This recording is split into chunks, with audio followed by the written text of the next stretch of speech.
impact to people, not only in the career, but also with your family.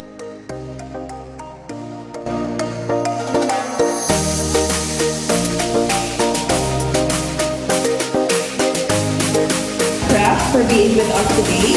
So please feel free to later to visit and shop by their booths and check out their products.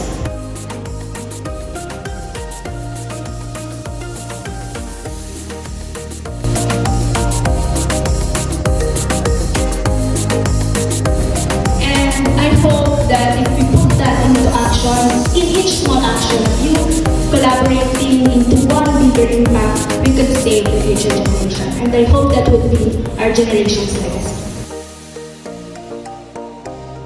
Bakit tayo nagtatayo ng tubig?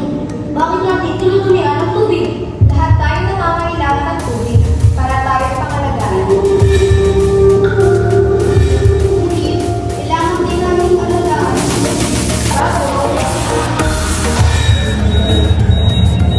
Start small, act now. Taas nyo na, ganun daw sabi. Okay, big. Start small, act now. Act now. Start small, big. Start small, act now.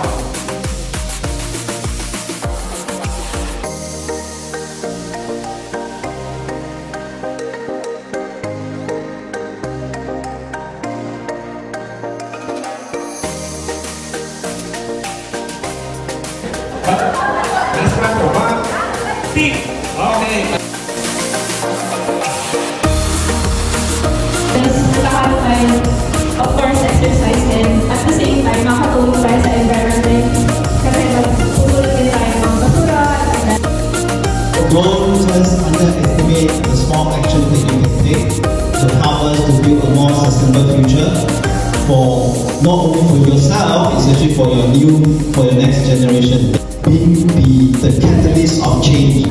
But no matter how many hours we are talking about here, right? So I think there's one hour is definitely very important to me, which is actually reduce. If you don't generate the waste, then you're gonna have to figure out another 7 rounds. Looking forward, so much has been said, and then it's time to act. No? We have to act on our small little ways, but no, walang maliit na bagay na maliit. No? We're doing this for our children, and then for our children's children.